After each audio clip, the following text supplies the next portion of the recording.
네, 여러분 안녕하십니까? 열린민주당 TV 주진영입니다. 오늘은 지난주에 여러분들의 여러와 같은 비난과 추천에 의하여 유명 유튜브시죠? 박효석 씨, 빨간 아재로 알려진 분을 모시고 지난 1년에 걸친 정경심 교수와 조국 전 장관의 재판에 대한 중간 정리를 하는 자리를 가질까 합니다. 오늘 이제 방송을 시작하기 전에 잠깐 대담을 나누면서 그런 얘기를 했는데 오늘이 9월 7일, 네. 바로 9월 6일 날 정경심 교수가 에 대해서 검찰이 기소를 했었죠, 그렇죠? 네. 자, 시작하기 전에 우선 빨간 아재님 인사부터 하시죠. 네, 여러분 안녕하십니까? 빨간 아재입니다. 아무래도 열린민주당 TV니까 열린당 당원들께서 많이 보고 계실 테고 그리고 시청자 여러분들도 반갑습니다. 사실은 제가 오늘 여기 올 자격이 되는지 모르겠는데 주최 의원님께서 청해 주셔서 한 걸음에 달려왔습니다. 불러주셔서 감사합니다. 지난주에 했던 작년 언론에 대한 리뷰와 그것을 돌이켜보는 자리를 하고 나서 그걸 계속해서 좀 해주실 만한 분이 누가 없을까 그래서 제가 손혜원 의원한테 얘기를 했습니다. 혹시 빨간 아재님을 아시는지 아신다고 그래서 그러면 좀 저희 방송에 좀 출연해 달라고 부탁을 좀 드려주십시오 그랬더니 흔쾌히 허락을 해주셨다고 해서 저는 반가웠습니다. 이 유튜브 방송을 하신 지가 한 1년 조금 넘으셨다고 그랬죠? 저는 이제 본격적으로 뭐 시사 채널을 운영하겠다라고 마음 먹고 시작한 거는 작년 4월부터 시작이 됐으니까요. 한 15개월 조금 넘은 것 같네요. 그 전에는 방송국에 계셨다고 그랬나요? 예, 케이블 방송국에? 방송사에서 만 20년 채우고 20년 기념으로 퇴사를 하고요. 기자를 하신 건가요? 네, 기자 생활 한 11년 하다가 근데 저희는 이제 지역에 있는 케이블 방송이거든요. 그래서 네. 전국에 좀 포진이 돼 있어서 한 뭐 대여섯 군데 이렇게 막 순환을 하면서 지역 보도국장을 하다가 그렇게 한 9년 더 근무를 하고 작년 1월에 퇴사를 했습니다. 네. 그래서 굉장히 젊어 보이시는데. 근데 사실 제 눈에는 어지간한 사람은 다 젊어 보여요. 제가 머리가 좀 새치가 별로 없는 편이라서 늘 그래서 그렇게들 그렇구나. 봐주시는 것 같고요. 예. 앞자리는 바뀌었습니다. 네. 옷자로. 처음 시작을 하실 때는 주로 이제 정치 시사 방송을 하려고 이제 네. 시작을 하셨는데 느닷없이 이제 조국 사태가 벌어지면서 그렇죠. 많이 이제 그쪽에 주로 집중을 하고 계신 거죠 지금? 네. 그러니까 지난해 4월에 제가 시작할 때는 뭐 딱히 지금과 같이 뭐 메모드급 이슈가 있었던 건 아닌 것 같아요. 그러다가 이제 7월 들어오면서 일본의 수출 규제가 시작됐고, 그랬죠. 네. 그래서 한일 갈등 문제에 대해서 주로 많은 콘텐츠를 다뤘었죠. 그러다가 이제 9월, 10월 넘어오면서 이 조국 전 장관 지명과 임명 그리고 기소 이런 사건들이 줄지어 이어지고 작년 10월, 11월부터 이제 조범동 씨라든지 정경심 교수 사건 공판이 이제 시작되기 시작했거든요.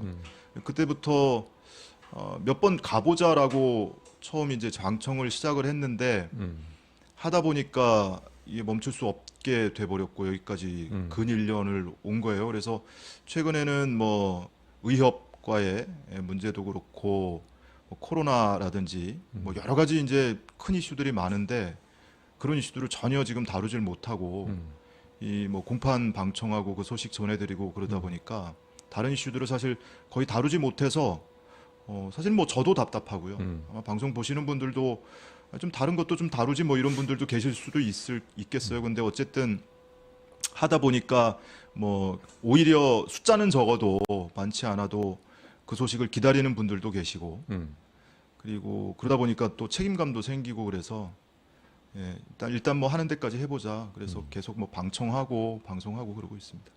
저 솔직히 말씀드려서 이제 제가 이렇게 유튜브 방송을 많이 보는 사람은 아니었는데 그런데 최근에 몇 번 하시는 방송을 보니까 제가 깜짝 놀랐었는데 뭐냐면 미리 준비한 멘트를 갖고 하는 방송이 아니시고 어떻게 보면 거의 실황 중계에 가까운 방송을 하는데 거의 뭐 공중파 방송의 그 기자들이 현장에서 그 뭐 하는 것보다도 훨씬 더 길고 깊은 내용을 갖다 아주 군더더기 없는 말로 정제돼서 중요한 그 포인트를 잘 잡으면서 하는 걸 보고 저 양반은 상당한 그 경험이 있는 사람이구나 이제 그런 생각을 했는데 방송 기자들도 사실 그렇게 하기 어렵거든요. 보통 하면은 1분 30초 멘트 만들려고 막 미리만 써놓고 외우고 여러 번 뭐 엔진 내고 사실 그렇게 해서 하는 방송들인데 이렇게 어떻게 이렇게 실황 중계를 그렇게 그 잘하십니까?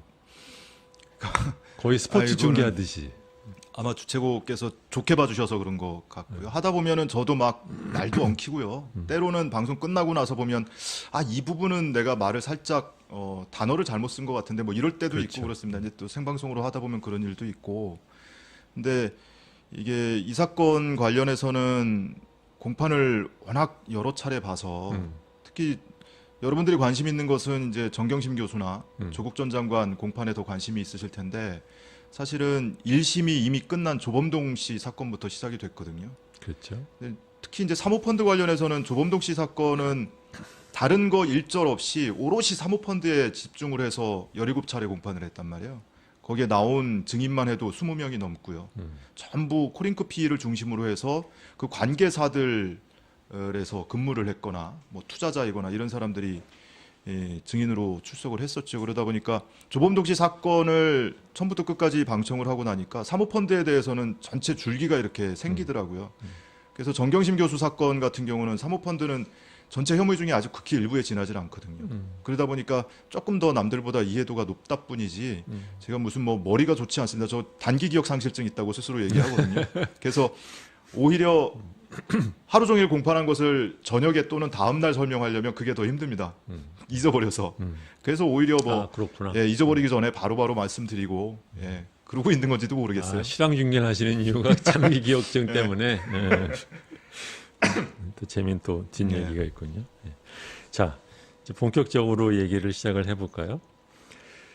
뭐 이런저런 뭐 워낙 언론 보도된 것들이 많고 뭐 주장들도 많고 그래서 사실 어떻게 보면은 섞갈립니다. 그러니까 도대체 무슨 혐의로 검찰이 그 두 사람을 기소를 했는지 뭐 제목만 들으면은 뭐 어마어마무시하고 뭐 종류도 많은데 그게 각각 무슨 일을 했다라는 건지 이런 것들이 좀 한참 지나고 나면 더욱더 섞갈리잖아요. 네. 그래서 좀 한번 전체적으로 그 정경심 씨와 조국 씨 관련된 재판이 각각 어떻게 시작해서 지금 어디까지 와 있는지 전체적인 그 개관이라고 할까요? 그것만 좀 무슨 말씀을 해주시죠.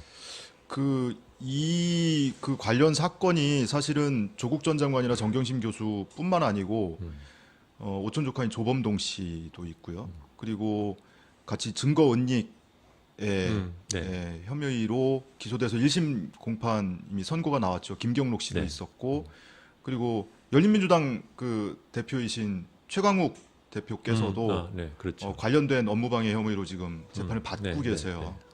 그리고 뭐 조국 전 장관 동생도 1심 그렇죠. 선고를 앞두고 있고 그래서 굉장히 여러 가지 사건이 동시에 진행 중인데 가장 먼저 기소됐던 거는 정경심 교수죠. 다들 아시는 것처럼 1년 전 어제 인사청문회 있던 당일에 심야에 전격적으로 기소를 했습니다. 한 번의 소환 조사도 없이 동양대 총장명의 표창장 위조 혐의로 기소를 했었고 사실은 정경심 교수는 검찰이 4차례 기소했습니다.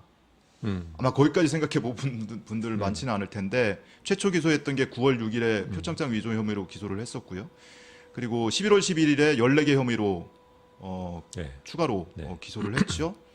그러고 나서 공판 준비 기일이 진행이 되면서 검찰이 이 표창장 위조 혐의에 대한 공소장 변경 허가를 신청했었어요. 재판부에서 받아들여지질 않았고 그러니까 검찰이 마치 전혀 별개의 사건인 것처럼 추가로 그래서 표창장 위조 혐의 공소장이 지금 2장입니다. 그래서 12월에 한 번 더 기소를 했고 마지막으로는 12월 31일에 조국 전 장관을 검찰이 기소를 하잖아요. 그때 공범 등의 혐의로 조국 전 장관과 함께 기소되어 있는 혐의가 5개가 더 있습니다. 그래서 토탈 4차례에 걸쳐서 검찰이 기소를 했고 작년 10월부터 준비기일 시작해서 지금까지 이제 1년이 다 돼가는데 27차례 본공판을 했고요. 그 준비기일 5차례, 본공판 27차례 했으니까 30차례 넘게 공판이 지금 진행되고 있고, 아마 정경심 교수 사건은 빠르면 올 연말, 조금 늦어지면 내년 초에 1심 선고 공판이 있을 것 같고요. 공판을 일주일에 3번을 하나요? 아니요, 그렇지는 않고 기본적으로 정경심 교수 같은 경우는 일주일에 주 1회, 주 1회. 예, 주 1회 하는데 이번 주 같은 경우는 2번 있습니다. 이번 주 같은 경우는 내일 화요일에 한 번 있고 목요일에 또 한 번 있고. 보통 하면은 하루 종일 걸려요? 예, 예. 하루 종일 하고 있고요. 그리고 조국 전 장관은 이제 작년 12월 31일에 기소가 됐는데 몇 달 뒤에 이제 공판이 시작이 됐죠. 그래서 지금까지 5차례 공판이 진행되고 있는데, 사실은 혐의가 조국 전 장관도 뭐 10여 개 혐의가 있는데 그 중에 동부지검에서 수사했던 게 있어요. 그 유재수 감찰무마 의혹 사건, 네. 직권남용 혐의로 기소돼 있는 사건이 있는데, 그거는 이제 피고가 조국 전 장관과 백원호 전 비서관, 박형철 전 비서관 이렇게 3명이 네. 그 사건의 피고인이고, 그리고 나머지 입시나 펀드 관련된 피고인으로는 정경심 교수, 그리고 노한중 교수, 부산의원장. 네, 네, 네. 장학금 주셨다는 분. 예, 예. 그분이 이제 그 장학금 준 것 때문에 그걸 뇌물이라고 예, 지금 뭐 하고 있는. 뇌물 또는 김영란법 위반. 예. 네, 네, 네. 뭐 굉장히 중첩적으로 기소를 오케이, 해놨어요. 오케이. 예, 그래서 그 사건이 있는데, 그래서 직권남용 사건부터 지금 우선 진행이 되고 있고요. 한 뭐 서너 차례 증인 신문이 진행이 됐고, 이제 한두 차례 더 증인 신문하고 나면 직권남용 사건은 1차적으로 이제 잠정 네. 마무리를 하고 다음에 사모펀드나 입시 관련 혐의로 이렇게 넘어가게 될 것 같습니다. 그래서 그 재판을 하시는 분은 재판관이 다른 사람이에요? 예, 예. 형사 21부의 김미리 부장판사가 재판장을 합의부를 맡고 있고요. 정경심 교수 재판은 25-2부로 올 연초에 재판부가 한번 죄송합니다. 재판부가 한번 바뀌었는데, 지금 정경심 교수 사건을 맡고 있는 재판부는 대등 재판부예요. 그래서 합의부 3명이 모두 다 부장판사입니다. 그래서 사건에 따라서 번갈아 가면서 재판장을 맡는 이 재판부거든요. 그래서 거기서 맡고 있고, 부부대 별도로 지금 그러게 내가 공범으로 지금 기소를 해놓고 따로따로 재판을 하고 있나요? 공모 혐의가 있는 혐의도 있고 음. 전혀 분리되어 있는 혐의도 있고요. 그래서 이 사건을 조국 전 장관 기소하고 나서 병합을 하냐 마냐 가지고 많이 좀 논란이 있었어요. 그래서 피고 측의 입장과 또 검찰 측의 입장이 또 다르고, 특히나 그 시점에서는 정경심 교수의 구속 연장이 되느냐 마느냐, 이게 또 이 네. 피고 측에서는 고려 사항 중에 하나였거든요. 그리고 검찰도 예, 구속 연장을 하려고 뭐 부단히 노력을 했고요. 예, 그런 것까지 역학관계까지 고려를 하면서 결정이 난 것이 결국에는 병합하지 않고 아, 예, 별개로 지금 재판이 진행 중이고, 그다음에 뭐 조범동 씨나 김경록 씨는 아시는 것처럼 1심 선고가 이미 됐고요. 네. 예, 그리고 나머지 사건은 이제 뭐 시작 단계라고 보시면 될 것 같습니다. 정경심 교수 사건만 지금 거의 올해 말 끝이 정도, 보이는 단계. 올해 예, 말 정도에 결심 공판이 예, 예, 끝날 거다. 예, 예. 뭐 그렇게 하면 이제 조국 교수의 경우에는 훨씬 더 오래 걸리겠군요. 조국 교수 같은 경우는 그러니까 그 저 직권남용 거 말고 예, 예. 글쎄요, 빨라도 내년 상반기 전에 1심 결론이 나오기는 어렵지 않을까 싶은데요, 제가 보기에는. 예. 그 뭐 3, 4월쯤 나올 것 같다라는 분들도 계신데, 무십니다. 제가 볼 때는 3, 4월 전에 상반기에 나오기 어려울 것 같아요. 자, 그러면은 조금 더 이제 자세하게 들어가 보죠. 네. 아까 말씀하실 때 이제 정경심 씨는 뭐 4번에 걸쳐서 기소를 당했는데 뭐 혐의가 뭐 열 몇 개 정도 되잖아요. 네, 네. 그 제목만 보면은 사실은 무슨 행위를 했기 때문에 저렇다는 얘기인지 잘 알기가 어려운데 크게 나눠 보면은 각각 무슨 행위를 했다라는 네. 얘기가 지금. 뭐 최초 기소된 건 아시는 것처럼 표창장을 네. 위조했다는 것이고, 그 위조된 표창장으로 입시에 활용했다는 거죠. 그래서 몇 가지 줄기를 나눠서 보면 입시 관련된 혐의가 있고, 사모펀드 관련된 혐의가 있고, 그다음에 수사 과정에서 벌어졌던 뭐 증거 인멸이나 위조, 교사 혐의가 있습니다. 그래서 크게 이렇게 세 가지로 나눌 수가 있고, 잠깐요. 표창장, 그다음에 표창장을 포함한 입시 관련된 오케이, 혐의가 네. 있죠. 네. 그리고 그다음에? 사모펀드와 관련된 혐의가 사모. 있는데 하고 이제 증거 조작 증거 의혹과 조작. 관련한 네, 네. 것도 인멸. 있고, 네. 예.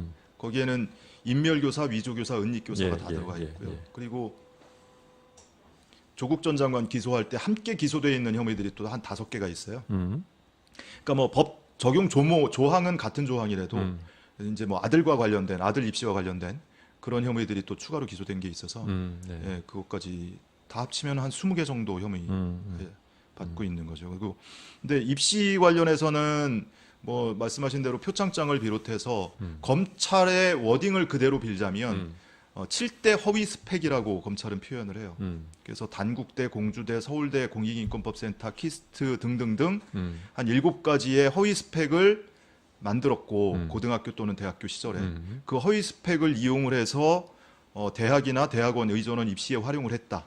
그래서 입학 사정 업무를 방해했다. 그래서 뭐 업무 방해 또는 위계 공무 집행 방해 뭐 이런 혐의를 받고 있는 거고요. 펀드 관련해서는 사실은 펀드 관련한 혐의가 총 5개인데 엄밀히 따지면 이 5개 중에 펀드 관련된 혐의는 2개밖에 없어요. 하나가 조범동 씨와 업무상 횡령의 공범으로 기소된 있는 혐의가 있고 그는 코링크피 등의 자금을 횡령했다는 거고요.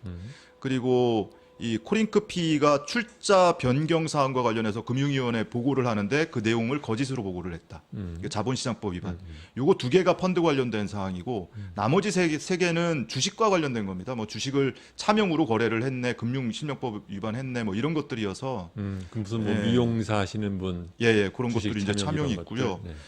그리고 이제 증거와 관련해서는 사실은 이 사건이 수사가 시작이 안 됐으면은 일어나지 않았을 혐의들이죠. 그렇죠. 그러니까 코링크피 관계자들로 하여금 이 동생의 이름이 노출돼 있는 자료를 폐기하거나 은닉하라고 지시했다. 그리고 이 인사청문회 직전에 코링크피에서 펀드 운용 현황 보고서를 받아서 그것으로 해명 자료도 내고 제출도 하고 했단 네. 말이에요. 근데 그 내용을 허위로 작성하도록 지시했다라는 혐의가 증거 위조 교사 혐의고요. 그다음에 이제 김경록 씨를 시켜서 자택에 있는 하드디스크를 감추고 동양대 연구실 PC를 반출했다. 이게 이제 증거 은닉 교사 혐의인데 뭐 어쨌든 사실은 이렇게 혐의를 구체적으로 읊는 것도 되게 좀 조심스러워요. 왜냐하면 쭉 이 법조문을 나열하다 보면 그럼 굉장히 많은 잘못을 저지른 것처럼 느껴질 것 같아서. 근데 어쨌든 뭐 검찰이 공소하는 것 자체가 그렇게 돼 있으니까 뭐 어쩔 수가 없고. 그리고 나중에 12월 31일에 조국 전 장관과 함께 기소돼 있는 것들이 이제 아들의 어떤 뭐 조지 워싱턴대 쪽지 시험을 뭐 대집하셨다 네, 뭐 네, 이런 네. 것들이 있잖아요. 오픈북 시험. 예, 뭐 그리고 장학증서를 뭐 허위로 뭐 어떻게 했다 뭐 이런 것들 예, 그런 것들이 이제 입시 관련된 혐의가 추가가 돼 있고 예, 뭐 대충 그렇습니다. 그리고 조국 전 장관 혐의도 말씀을 네. 드릴까요? 그리고 단 조국 전 장관의 경우 12개 제목이라고 그러던데 네. 이것도 역시 표창장, 사모펀드, 증거조작 이게 3가지인가요? 똑같이? 예, 거의 뭐 어. 한 절반 정도 이상 겹쳐 있다고 보시면 될 것 같고요. 네. 입시 펀드 뭐 이런 거고 그다음에 그 장학금과 관련된 혐의가 여기는 포함이 되어 있어요. 그렇군요. 네. 그래서 노한준 교수로부터 장학금을 6차례 받았죠. 200만 원씩 6차례 받았는데 200만 원씩 6차례니까 총 1,200만 원을 받았거든요. 딸이. 근데 나중에 3차례 받은 것은 기소를 하고 앞서 3차례는 기소를 안 했어요. 그 이유는 3차례 받고 나서 민정수석으로 임명이 됐고 그 민정수석 된 뒤에 받은 것은 뇌물이다. 최소한 김영란법 위반이다. 뭐 이런 해석으로 기소가 돼 있는 혐의가 하나 있고요. 그리고 마찬가지로 이제 증거 위조 교사나 인멸 교사 혐의 그리고 지금 이제 조국 전 장관 법정에서 다뤄지고 있는 유재수 감찰무마 의혹 사건. 네. 그게 나중에 이제 동부지검에서 별도로 기소한 사건이 또 하나가 있고요. 그래서 조국 전 장관이 토탈 11개 또는 12개 혐의로 기소가 돼 있습니다. 자, 그러면은 그 중에서 하나씩 변호인단에서는 각각 무슨 반박을 하는지 그 사람들이 지금까지 드러난 나타난 포인트가 뭔지를 우선 얘기를 하면 표창장과 입시 관련된 것에 대한 변호인단의 주장은 무언가요? 입시 우선 그러면 정경심 교수 사건에서 네, 네. 예, 주로 그렇죠. 다뤄지고 그렇죠. 있으니까 네. 거기에 포커싱해서 말씀을 드리자면 입시 관련된 것은 그 검찰이 얘기하는 7대 허위 스펙이라는 것의 대부분은 인턴 증명서 또는 체험 활동 확인서 이런 것들을 허위 또는 위조로 발급받아서 그것을 입시에 활용했다 이런 거거든요. 그래서 대학원이나 대학에 활용을 제출을 했기 때문에 그 입학 사정 업무를 방해했다. 그래서 업무 방해다. 뭐 이런 식으로 이제 기소를 해놓은 거예요. 근데 전체 큰 틀에서 보면 그 인턴 활동이나 체험 활동이 대부분 다 실제로 했습니다. 공판 과정에서 보면 실제로 했고요. 다만 법정에서 증인 신문하면서 다투는 것이 1시간 했냐, 3시간 했냐, 3번 했냐, 왔냐, 7번 왔냐. 뭐 쉽게 얘기하면 이런 식으로 다투고 있어요. 그러니까 이 수사 단계에서 국민들이 갖고 있던 이 언론을 통해서 주입받은 인식은 실제로 하지도 않았는데 누가 지인 찬스 써서 네. 인턴 증명서 발급받고 한 것 아니냐 이렇게 인식들 하고 계시잖아요. 근데 법정에서는 지금까지 확인된 걸로는 대부분 실제로 했고요. 그리고 다만 그 안에서 다투고 있는 것이 이제 그 사람을 봤다는 사람들이 증인으로 나오고 있는데 누구는 3번 봤다고 하고 네. 누구는 뭐 1번 봤다고 하고 네. 누구는 열심히 했다고 하고 누구는 불성실했다고 하고 이런 걸 가지고 싸우고 있는 거예요. 그러니까 그 공판 과정을 지켜보는 사람 입장에서는 정말 코미디도 이런 코미디가 없구나. 예. 그것을 형사처벌을 할 수 있다는 상상을 할 수 있다는 게 놀랍다 그렇죠. 싶어요. 네, 그거는. 아예 안 한 것이 있다면 그거는 뭐 혹시 모르겠어요. 근데 대부분 다 했거든요. 그러니까 그 양과 질적인 측면에서 서로 간에 평가가 다를 수 있는 거잖아요. 그리고 누군가 어떤 교수가 인턴 확인서를 증명서를 발급을 해준다면 본인 입장에서 이 학생이 열심히 하고 그리고 또 격려 차원으로 뭐 상장에 이렇게 문구 좋게 써주듯이 뭐 성실히 했고 뭐 탁월한 성과를 보였고 뭐 이런 식으로 쓸 수 있는 건데 그 문구 가지고 다툰단 말이에요.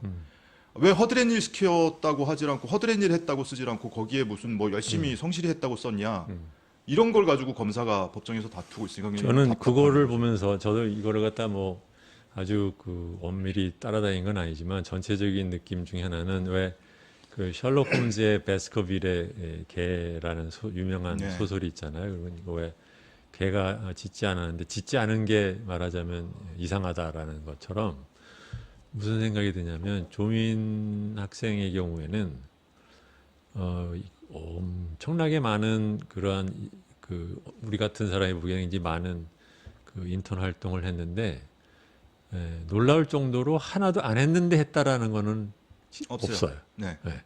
그거가 말하자면 도리어 그 큰 증거가 되는 거 아닌가라는 생각이 들더라고요. 왜냐하면 뭡니까 한 대여섯 일곱 개 여덟 개 막 이렇게 한 것 같은데 그거 하나하나를 갖다 안 했다라는 안 한 것이 들어간 게 하나도 없이 그걸 네. 다 어쨌든 간에 본인이 다 그 먼 거리를 갖다 뭐 천안도 가고 뭐 조치원인가요? 뭐 어디도 가고 하면서 사실은 서울에 살면서 그걸 그 먼 곳까지 가는 것 자체가 쉽지도 않은 일일 수 있는데 그걸 다 직접 다 했더라고요. 그 법정에서 늘 같이 공판을 방청하시는 시민들 반응을 보면요. 특히 이제 입시와 관련된 증인 신문이 진행되면 진행될수록 중간에 이제 휴정 시간에나 이럴 때 자기들끼리 이렇게 대화하는데 굉장히 허탈해하세요. 그 딸이 저렇게 성실한지 몰랐다. 뭐 이런 분들도 계실 정도니까요. 근데 다만 여러 가지 이제 인턴 확인서나 체험 활동 확인서 중에 부산의 모 호텔에서 체험 활동을 했다라는 제출 서류가 있는데 그 부분은 글쎄요 명확하게 아직은 소명이 안 돼 있는 것도 일부분이 있어요. 그래서 부산의 모 호텔 회장 작고하신 분인데 회장님한테 말씀을 드리고 서울에서 대신 다른 호텔에서 체험 활동이나 실습을 하고 그것을 인정을 해줘서 부산 호텔에서 이 확인서를 발급해주는 그런 형식을 취했던 것 같은데 이분은 작고하셨고 이미 그러다 보니까 이게 이제 아무래도 명확하게 좀 해명되지 않는 부분이 있기는 한데 그런 아주 극히 일부를 빼고는 대부분 다 실제로 활동을 했고 그 질과 양을 가지고 오히려 지금 다투고 있는 형국이다. 예, 그렇게 보시면 맞을 것 같아요. 그러니까 저 몇 주 전에 이범 씨라고 교육 평론을 하시는 네네. 분이 나오셔가지고 우리나라 입시제도 얘기를 하면서 한국의 입시제도가 그야말로 전 세계적으로 이상하게 그 뒤섞인 나쁜 제도라고 하면서 하는 게 이제 객관식 입시제도, 입시 시험이 있고 그다음에 내신이 있고 플러스 거기다 이제 비교과 활동을 또 집어넣는 것이 있었는데 이제 다행히 이제 그 비교과 활동에 대한 부분이 이제 점점 없어져서 다행이다는 얘기를 하셨는데 사실은 그 지금 조국 전 장관의 자녀들이 입시를 준비할 때가 가장 그런 비교과 활동 갖고 처음 들어가면서 많은 학부형들이 엄청난 혼란을 겪고 두 번째로는 제 주위에서도 그런 그 주로 이제 교수들이죠. 교수들이 이런저런 그 하지도 않는 활동을 뭐 하는 걸로 막 집어넣고 그 친구들끼리 또 그런 얘기를 하는 그런 짓을 하는 또 교수들 얘기를 하면서 혀를 차고 저렇게 애를 키워서 나중에 어떻게 하려고 하느냐 뭐 이런 얘기들을 한참 했던 그때예요. 근데 보면 이제 비슷한 시기에 비슷한 혼란을 겪으면서 지금 돌이켜 보면은 그 어머니 된 입장에서 아이들한테 굉장히 미안할 것 같아. 네. 도리어. 그렇죠? 그러니까 당시를 생각해 보면 저도 당시 입시제도에 대해서 잘 알지 못해요. 네. 근데 이게 2007년에서 향후 그 이후 한 5, 6년 동안 벌어진 일이거든요.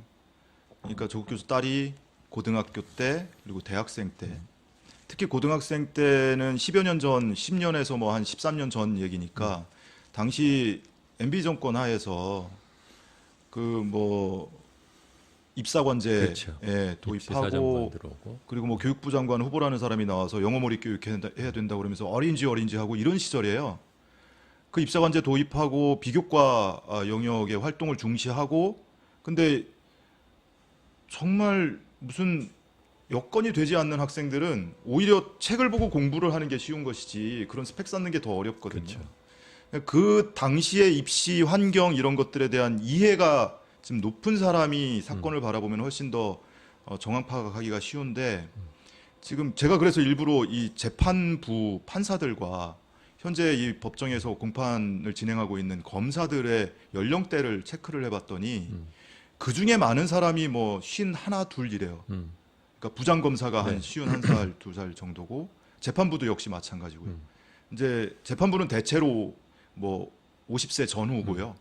검사들은 대체로 한 40대, 젊은 검사는 이제 30대 후반 정도가 있고. 그러니까 10여 년 전에 입시 환경, 입시 제도에 대해서 정확히 이해를 하고 있는 사람이 아무도 없겠구나. 그래서 이 지금의 시선으로 이 사건을 당시에 뭐 인턴 활동이나 이런 걸 바라보면 조금 왜곡된 시선으로 볼 수도 있겠구나 하는 점이 좀 아쉬움이 하나 있었고요.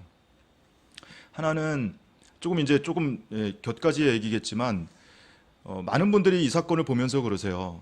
저도 역시 뭐 누구는 10여 개, 누구는 한 20개 가까운 혐의를 받고 있는데 그분들이 전면 무죄라는 확신이 있어서 이 공판을 소식을 여러분께 전해드리는 게 아니거든요. 그러니까 이 과정을 통해서 언론을 통해서 한 단계 걸러져 있는 소식만 접하고 계신 분들께 검찰이 수사 과정에서 또는 공소유지 과정에서 무슨 짓을 하고 있는지도 알려야 한다라는 것이 네, 있고요. 네. 그다음에 공판 과정에서 피고인에게 불리한 증언 위주로 보도가 되고 있다 보니 그렇지 않은 반대 방향의 증언도 많았음을 여러분께 이제 알려드리는 네. 목적이 하나가 있고요. 그다음에 이게 전체 혐의 중에 일부라도 한 2억 개라도 유죄가 나오면 거 봐라. 어쨌든 뭐 죄가 있잖아. 도덕적으로 문제 있잖아. 저것도 뭐 무죄는 나왔지만 도덕적으로 문제 있는 거 아니야. 이런 식으로 이제 또 2차 공격이 들어올 텐데 한편으로는 이런 생각도 들어요. 강남좌파 하던 대표적인 인물인데 지금 이런 사회의 어떤 뭐랄까요? 계층 간의 격차 이런 거에 대한 부당함을 설파를 하고 있는 삶을 살았는데 정작 본인은 자신의 자녀는 완전 특권 교육을 시켰던 거 아니냐. 그래서 그걸 가지고 도덕성으로 문제 제기를 하시는 분들이 있거든요. 근데 저는 거기에 동의하기 어려운 것이 예를 들어서 현 정권의 복지 정책에 문제 제기를 하시는 분들이 많으세요. 너무 퍼주기 아니냐? 조금 뭐 하려고 하면 이거는 뭐 공산주의식 아니냐, 사회주의식 아니냐 이렇게 욕하시는 분들이 계신데 그 욕하시는 분들은 이 정부에서 시행하고 있는 복지제도의 혜택을 거부하고 계신가요? 아니죠. 단 한 분이라도 나는 그것은 사회주의식 정책이기 때문에 나는 그 뭐 예를 들어서 노인수당부터 보더라도 또는 뭐 건강보험 제도가 하나본태 요번엔 재난지원금 갖고 비판한 사람들 중에서도 뭐 별로 기부한 사람 별로 없이 다 잘 쓰셨죠. 단 한 명이라도 정부의 복지 정책을 그 비판하면서 본인은 스스로 그 정책을 거부한 적이 있는가? 그것은 일종의 수혜일 수도 있어요. 뭐 다른 관점으로는 투자라고 볼 수도 있지만 어찌 됐든 받는 사람 입장에서는 수혜일 수 있는데 그 수혜 거부하는 건 너무나 쉽거든요. 근데 이미 제도화되어 있는 사회 뭐 입시 제도가 됐든 뭐가 됐든 사회 그 틀 안에서 삶을 살아가야 하는 사람 입장에서 그 제도를 거부하고 다른 길을 택한다는 것은 뭐 그럴 수는 있지만 그렇지 않다고 해서 비난받을 일은 아니라고 생각해요. 그래서 이거를 뭐 법적으로 문제가 없음에도 불구하고 도덕적으로는 문제 있는 거 아니야라고 비판하는 것에 대해서는 그런 정도의 스탠스에서 이 사건을 바라보고 있는 분들이 많은데 그 점에 대해서는 참 동의하기가 힘들더라고요, 개인적으로. 예. 그 제도를 거부해야 된다라는 것에 대해서는 예를 들어서 한 몇 년 전일까요? 한 6년 전인가 8년 전인가 서울시 교육감 선거 때 조희영 교육감도 한번 비슷한 공약을 한번 치렀었어요. 그랬죠. 본인의 자녀가 특목고를 다니고 있었거든요. 특목고 폐지론자였는데 뭐 용케 어쨌든 선거는 잘 이기신 걸로 제가 기억을 하는데 그런 겁니다. 그래서 이 특목고 제도가 됐던 또는 뭐 어떤 입사관제가 됐든 그 당시의 교육 제도가 세팅이 되면 거기에서 최대한 본인이 할 수 있는 정도의 노력을 해서 그것이 이제 편법이나 불법이 아니라면 말이죠. 그 틀 안에서는 최대한 본인의 노력을 하는 것에 대해서 도덕적 비난을 할 수 있는 것인가? 그 사람은 그 제도를 거부했어야 되는 것인가? 그거에 대해서는 아무튼 제가 뭐 제 방송에서도 이런 말씀은 들은 적이 없는데 최고위원님이 워낙 잘 들어주시니까 제가 막 입이 터져서 여기까지 얘기가 나오는데 참 그런 생각도 하게 되더라고요. 어려운 질문이에요. 그러니까는 사실 자기가 그러니까 어떤 사람이 누구의 이익을 위해서 일을 하느냐와 자기의 개인적인 삶에서 그러면은 자기가 누릴 수 있는 이익은 포기하면서 사느냐. 네. 이 두 가지를 그러면 일치시켜야만 그 사람이 주장하는 뭐 어려운 사람을 위해서 사회 제도를 바꿔야 된다는 주장 자체를 부정을 해야 되느냐 뭐 이런 문제가 사실은 네. 굉장히 쉬운 얘기가 아니죠. 예. 본인도 사실 또 그런 면에서도 조국 씨도 그런 점에서 어느 정도 자기가 다른 사람한테 미안하고 윤리적인 비판을 받을 수 있다라는 것을 인정한다는 얘기들을 하겠지만 예, 그 점은 인정을 하고 있죠. 예, 인정을 근데 하고 사실 그게 있는데 사실은 어려운 얘기예요. 예, 본인이 인정하는 것과 제3자가 비판하는 것은 그렇죠. 또 다른 문제라고 다른 봐요. 얘기죠. 제3자가 그렇게 과도하게 비난하는 것은 좀 예, 제 입장에서는 좀 예. 그래서 지금 보면 언론만을 봐서는 거의 마치 그 동양대 표창장만 뭐 대단한 게 이슈가 되고 뭐 나머지들은 이슈가 아닌 것처럼 보이는데 표창장이나 입시 관련된 그런 거는 아니죠. 예, 그런 건 아니죠. 표창장은 뭐 전체 혐의 중에도 아주 뭐 한 20개 혐의 중에 하나에 불과하고요. 물론 표창장으로 인해서 받고 있는 근데 왜 적용된 이렇게 법조는 여러 개예요. 근데 왜 이렇게 표창장이 이렇게 유난히 부각이 되나요? 다른 것들은 너무 표창장이 싱거워서. 굉장히 상징적인 사건이죠. 그러니까 검찰에 대해서 비판적으로 보시는 분들 입장에서는 검찰이 9월 6일에 1년 전 어제 심야에 전격적으로 기소한 목적이 장관 후보자의 낙마를 위해서였다라는 것을 검찰은 부인할지 몰라도 이 검찰의 그 당시 기소를 바라보는 많은 분들이 1년 지난 지금 시점에서 볼 때 그걸 부인하는 사람이 과연 있을까 싶어요. 그거는 제가 보기에는 설사 조국 가족을 비난하고 미워하는 사람들도 그거는 인정할 것 네. 같은데요. 그래서 이것이 가벼운 문제가 아니라고 봐요. 왜냐하면 그렇죠. 검찰이 장관 후보자 뭐 한 명을 그렇죠. 공격하는 거 이상을 넘어서서 인사권을 갖고 있는 대통령의 인사권을 무력화하는 네. 시도를 한 것이고 검증 권한을 갖고 있는 국회 청문회 검증 권한을 무력화하는 시도라고 저는 생각을 합니다. 그래서 인사청문회를 실시하고 있는 국회의원들이 야당 국회의원들이 검찰이 기소하느냐 마느냐에 초점을 두고 기소하면 사퇴해야지 이런 식으로 청문회 질문을 하고 뭐 이런 일이 네. 벌어졌단 말이죠. 그리고 그러다 보니까 검찰이 기소를 했던 것은 대통령의 인사권과 국회의 검증 권한을 침해한 행위라고 저는 개인적으로 보고요. 그리고 이렇게 전격적으로 기소를 하고 나면 청문회 자리에서 답변을 통해서 끌어내든 안 그러면 그 이후에 여론의 공격을 통해서든 조국 전 장관 후보자를 끌어내려고 했다는 게 뭐 그냥 뭐 교과서에 안 나온다 뿐이지 세상 사람이 다 아는 거 아닙니까? 그러다 보니까 너무나 상징적인 사건이고 이 사건의 출발이기도 하거니와 그리고 이 사건 초기에 이제 부각돼서 언론에 인터뷰도 많이 하고 했던 최성해 전 총장, 최성해 전 총장의 행보와도 또 뭐 여러 가지 또 뒷말들이 나오고 있어서 그래서 많은 분들이 더 관심을 가질 수밖에 없고 사실은 이 표창장 위조 이 자체만 보면 굉장히 심플하게 보면 많은 분들이 그런 말씀하세요. 위조의 동기가 뭐냐? 그거를 본인이 받을 자격이 없거나 받지 못할 위치에 있을 때 어거지로 만드는 게 위조인데 말만 하면 다 만들어졌을 표창장인데 당시 정경심 교수가 학교에서의 지위라든지 최성해 총장과의 관계를 비추어 볼 때 말 한마디면 만들 수 있는 것을 왜 위조를 하냐? 더더구나 1년 전에 받았던 것을 재발급받았다며 뭐 이런 시선으로 보고 계신 거거든요. 그런데 그런 차원에서 봤을 때는 그게 예. 그것도 몰라. 1년 전에 받은 거를 재발급 받은 거예요? 예, 그러니까 뭐 혹시라도 지금 질문을 주셨으니까 팔로우를 안 네, 하고 계신 네, 분들을 위해서 간단하게 말씀을 드리자면 표창장 사건은 2012년 9월 7일자의 표창장입니다. 네. 그래서 조국 교수 딸이 이 학교에서 지속적으로 학생들에 대해서 뭐 영어 에세이 첨삭 지도를 해주거나 아니면은 방학 때는 학교에 가서 튜터로 봉사활동을 하거나 이런 공로를 인정받아서 2012년 9월 7일에 상장을 받았고 그때는 조민 씨가 몇 학년이었던가요? 한 고등학교 고려대에 1, 2학년? 재학 중일 때죠. 대학생일 때. 네.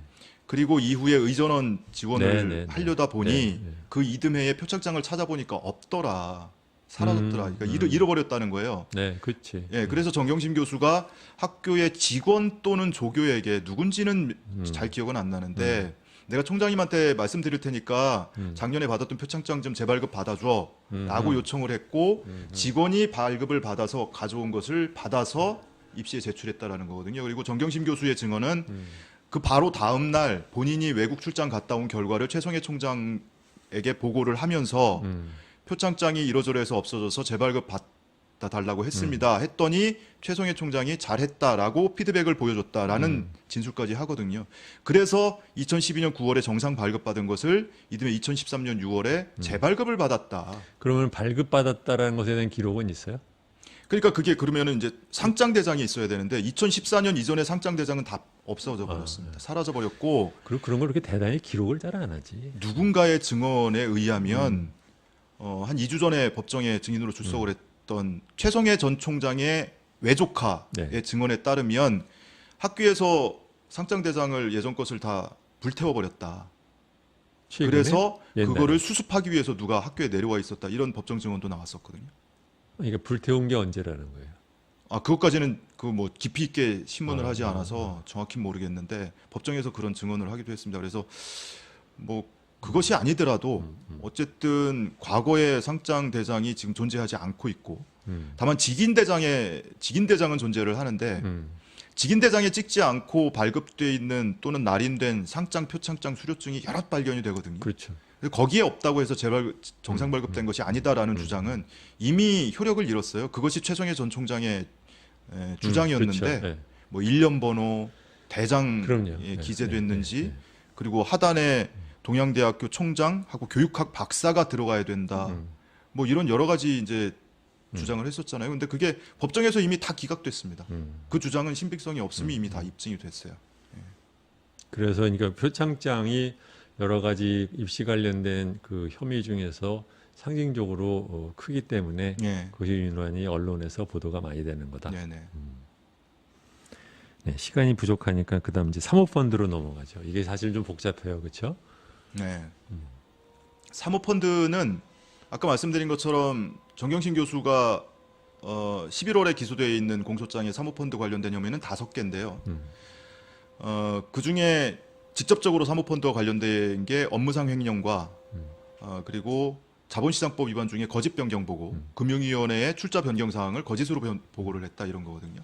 그리고 나머지 세 개는 금융실명법 위반, 그다음에 이거 제가 미공개 정보 이용해서 주식을 취득했다. 그러니까 조범동 씨로부터 시장에 공개되지 않은 정보를 사전에 듣고 그 정보를 활용을 해서 주식을 매수했다. 그래서 미공개 정보, 이것도 이제 자본시장법 위반이고요. 그다음에 그렇게 매수한 주식을 통해서 범죄 수익을 얻었고 그것을 은닉했다. 그래서 범죄 수익 은닉법 위반이 있고 뭐 이렇게 세 가지 이제 추가 혐의가 있는데, 뒤에 말씀드린 세 가지는 사실은 직접적으로 사모펀드와 관련돼 있기보다는 뭐 주식 거래와 관련된 거죠. 주식 거래나 계좌 이용과 관련된 건데, 사실은 정경심 교수의 사건에서 이 사모펀드 혐의는 지금 말씀드린 것처럼 아주 극히 일부예요. 그런데 앞서 1심 선고가 결과가 나온 조범동 씨 공판은 본 공판만 총 17차례를 진행을 했고 증인이 22명이 나왔습니다. 근데 이 사건은 처음부터 끝까지 사모펀드 관련된 사건이에요. 사모펀드 코링크피라는 이 회사가 설립되던 시점, 그 전 시점부터 코링크피가 어떻게 운영이 됐고, 그리고 코링크피와 관계되어 있는 IFM이라든지 WFM 등등의 법인들이 누가 소유를 했고 누가 운영 주체였고 무엇을 주 사업 목적으로 하고 있었는지까지 다 들여다봤습니다. 그래서 이 사모펀드의 성격을 규정하는 재판부는, 정경심 교수 재판부에서는 이 사모펀드의 성격을 규정할 수가 없어요. 그것까지 들여다볼 이유가 없습니다. 오히려 조범동 씨 재판부에서 처음부터 끝까지 다 들여다본 거죠. 근데 조범동 씨 사건을 선고하면서 재판부에서 밝히기로, 일각에서라고 표현했지만 검찰의 시각이죠. 정치 권력과의 유착에 의한 신종 경제 정경 유착 사건이다라는 게 이제 검찰의 주장이었는데, 이건 권력형 범죄 아니다라고 명시적으로 재판부에서 못을 박았고요. 그러니까 권력형 범죄라는 시각이 일부 존재하지만 검찰이 제출한 증거물을 통해서는 권력형 범죄라는 것을 확인할 수 없다라는 거예요. 저도 판결문을 다 읽어봤어요. 예. 그런 내용이어서 그동안 그러면은 1년 전부터 검찰 발로 무수히 많은 기사에서 다뤘던 그 프레임, 권력형 범죄야, 정경유착이야, 그리고 조국 전 장관이 자기가 민정수석 취임되고 나서 그 공적 지위를 활용을 해서 특정 업체를 밀어주기로 하고 거기에 우회적으로 배우자는 투자를 해서 수익을 얻으려고 했어. 그리고 야당 의원 몇몇은 이것이 조국의 대선 자금을, 비자금을 축적하기 위한 용도였어 라는 것들까지 증폭을 시켰거든요. 그 사건 다 어디로 갔냐? 권력형 범죄 아니라는 거예요. 그리고 허공으로 그냥 흩어졌죠. 그리고 1심 재판부에서 조범동 씨가 코링크피라든지 WFM의 의사 결정권자였던 것은 인정을 합니다. 다만 이것이 뭐 누구의 소유냐, 실소유자가 그러고 보니까 그런 프레임이 있었잖아요. 정경심 실소유주. 맞아요. 기소할 때만 해도 그랬잖아요. 전혀 지금 그런 거는 확인된 바가 없고요. 그나마 조범동 씨가 의사결정권자의 지위에 있기는 했으나 익성, 그리고 익성의 회장 이봉직, 부사장 이창권, 그리고 그 관계사 중에 뭐 문모 회장, 민모 회장 이런 분들이 있어요. 그런 사람들의 이해에 부합하는 운영을 해왔다. 그래서 재판부가 그 사람들은 피고인이 아니기 때문에 그 사람들에 대한 혐의에 대해서 무슨 뭐 왈가왈부하지는 않았지만 판결문을 직접 보셨다고 하니까 그 사람들이 사실상 이 전체 범행의 배후였음을 1심 재판부에서도 이미 인식을 하고 그렇게 적시를 해놨단 말이에요. 간접적으로나마. 그렇게 놓고 보면 처음에 조국 펀드다, 권력형 범죄다, 정경유착이다, 이건 다 지금 없는 일이 돼버린 겁니다. 그 판결문을 보면 단지 그냥 그 판사의 판결만이 아니라 그 검찰이 제시한 증거들에 대한 그 설명과 거기에 대한 일일이 판단이 있는데, 그 내용을 보면 검찰이 그것에서 정경심 씨랑 엮으려고 했던 다양한 그 소설들이 얼마나 아무런 근거가 없는 주장이었는지에 대한 설명이 뭐 어떻게 보면 간접적으로 다 있는 것 같아요. 근데 그걸 보면서 제가 들었던 느낌은 이제 크게 보면 세 가지 같아요. 하나는 그 검찰이 제시한 주장을 재판관이 하나하나 그 부정하면서 얘기한 내용을 보면 이 건은 적어도 정경심 씨와의 건은 이제 사적인 그 돈을 이제 주고받은 빌려주고 받은 그런 관계인데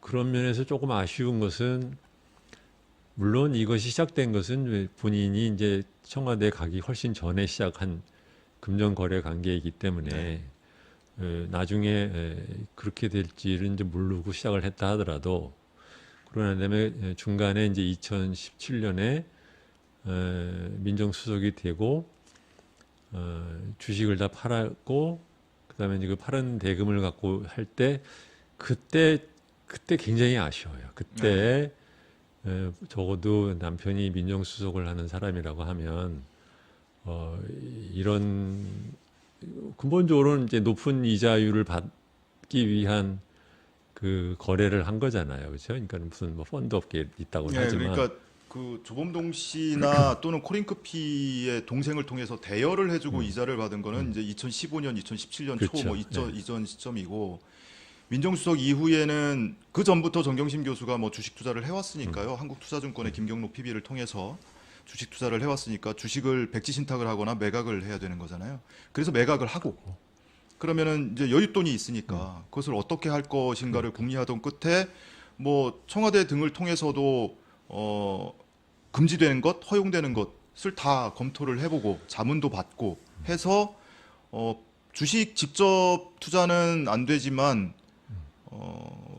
펀드에는 투자가 가능하다. 그것에 대해서 청와대의 내부 검토 의견을 받았대요. 그게 변호사 측에서 주장이에요? 그게 이제 문서로 뭐 나와 있는 건 없지만 조국 전 장관이나 또는 뭐 제3자를 통해서 예, 펀드는 가능하냐, 예, 사모펀드 가능하냐 이런 거 정도는 질의하고 답변을 받았던 걸로 알고 있습니다. 그게 참 그게 이제 그걸 좀 더 들여다봐야 될 수도 있는 얘기인데 저는 제가 만약에 물어봤다고 하면 네. 제가 아니라 어지간한 사람이라도 민정수석을 하는 사람이 그걸 펀드로 투자를 하는데 사모펀드 그것도 경영 참여형 펀드에 예. 투자를 한다라고 얘기를 들어서 펄쩍 뛰었을 것 같아요. 예. 그게 나중에 무슨 소리를 들을 줄 알고 거기에 손을 대느냐라고 했을 것 같은데 참 천려일실이라 그럴까 어떻게 그거를 주위에서 얘기를 해주는 사람이 없었는지 참 이게 아쉬워요. 주진영 최고위원께서는 이제 그쪽 또 금융 전문가시니까 저하고 또 보는 시각이 좀 다를 수도 있는데 그러니까 제가 이해하고 있기로는 어쨌든 이제 돈이 몇 억의 여유가 있고 그럼 이것을 그냥 통장에 넣을 거냐 아니면 건물을 살 거냐 땅을 살 거냐 뭐 여러 가지를 생각할 수 있잖아요. 근데 이제 같은 투자라면 저는 부동산에 투자하는 것보다는 주식이나 펀드에 투자하는 게 훨씬 더 생산적인 투자라고 생각을 합니다. 물론인데 공모펀드를 네. 했으면 모르는데 근데 이제 그것도 공모펀드냐 사모펀드냐를 가지고 여러 가지 자문을 받고 검토를 했어요. 그리고 김경록 씨에게도 자문을 받았습니다. 그래서 김경록 씨도 조언을 해주기를 공모펀드, 사모펀드 뭐 또 뭐 무슨 ET 뭐 저쪽 뭐 여러 가지가 있잖아요. 금융용어가. 그런 여러 가지가 있는데 공모펀드도 할 수는 있지만 공모펀드는 누구가 여기에 투자를 했다라고 사람들이 알게 된다. 그러면 오히려 더 부작용이 생길 수도 있고 그러니 차라리 투자자가 누군지 공개가 안 되고 투자자에게 투자처를 공개해 주지 않는 사모펀드에 투자를 하는 것이 그것이 더 바람직할 것 같다라고 조언을 해줍니다. 그랬대요. 예.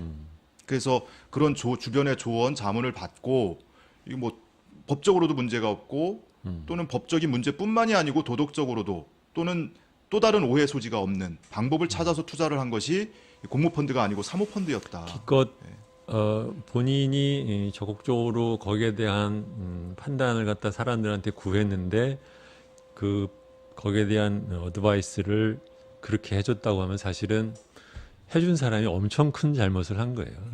이거는 그러니까 어떻게 보면 거꾸로 그렇게 기껏 물어봤는데 알만한 사람이라고 믿어서 물어본 사람이 괜찮을 것 같다고 말을 했다고 하면 도리어 거꾸로 그러한 투자를 한 정경심 씨에 대한 비난을 할 여지가 더 적어져요. 거꾸로. 왜냐하면 어지간한 제가 보기에는 어지간히 좀 아는 사람이라고 하면 결코 그렇게 상담을 해줬으면 안 되는 아, 그런가요? 네. 뭐 저도 금융 전문가는 아니고 네. 단순히 이제 사건을 왜냐하면 사모펀드라는 보고 있는 것은 거라서. 크게 보면 두 가지가 있는데 모집을 사모로 했을 뿐이지 어떻게 투자를 하는지 모르는 그냥 일반적으로 섞어서 있는 한 사모펀드가 있고 구체적으로 이게 기업의 어떤 경영에 참여를 하기 위해서 그러니까 사모를 모았을 뿐만이 아니라 그것이 모은 돈을 하는 행동이 경영에 직접 참여하려고 하는 펀드와 경영에 참여하지 않는 일반적인 펀드는 굉장히 다른 거거든요. 사모펀드 안에서 그런 구분까지 하고 네. 투자를 하는 사람이 과연 몇이나 될까 싶은데요, 저는. 아니 그러니까 네. 투자하는 사람 입장에서 모를 수 있는데 네. 어드바이스 하는 사람 다른 사람도 아니고 민정수석의 부인한테 그런 어드바이스를 했다는 것은 그러니까 그 김경록 차장이 그런 어드바이스 할 때는 최초에 정말, 이제 뭐 투자 종목이나 이런 거 추천해 달라고 했을 때 뭐 코링크 PE를 상정을 해놓고 어드바이스를 한 건 아니고요. 그렇죠. 최초에는 공모펀드냐 사모펀드냐 또는 그 밖에 금융상품이냐를 놓고 봤을 때 가장 그래도 적합한 것이 사모펀드라고 이제 추천을 해줬던 거고요. 그리고 마침 이제 그동안 신뢰관계가 쌓여 있던 오촌 조카가 또 제안을 하기도 하고 뭐 이러니까 뭐 문제 의식 없이 그러니까요. 투자를 네. 했던 거 아닌가 싶습니다. 그게 정말 안타까워요. 이렇게 생각하면. 예. 그래서 지금 그래서 재판은 말하자면 이제 그 개인적인 돈을 좀 빌려주고 하는 것이다. 이제 세 번째가 이제 있다고 하면은 이자를 받는데 이자로 받으면은 금융 그 소득의 그 한도에 걸리니까 그것을 뭐 컨설팅 한 것으로 하는 걸로 받자라고 했다라는 거잖아요. 그거는 뭐 그런 형식을 갖춘 아주 지극히 일부의 배경인 거고요. 사실은 2015년 12월에 5억을 대여를 해줍니다. 정경심 교수가 뭐 조범동 씨 처명의로 그렇죠. 대여는 하지만 사실상 조범동 씨한테 조범동 대여를 씨가 했던 거고. 신용 불량자이기 때문에 네. 예, 그렇게 할 그래서 수 조범동 씨는 없으니까. 그 돈을 뭐 일부 사적으로도 쓰고 본인이 나중에 코링크피 네. 설립하는 준비 과정에도 사용을 하고 이럽니다.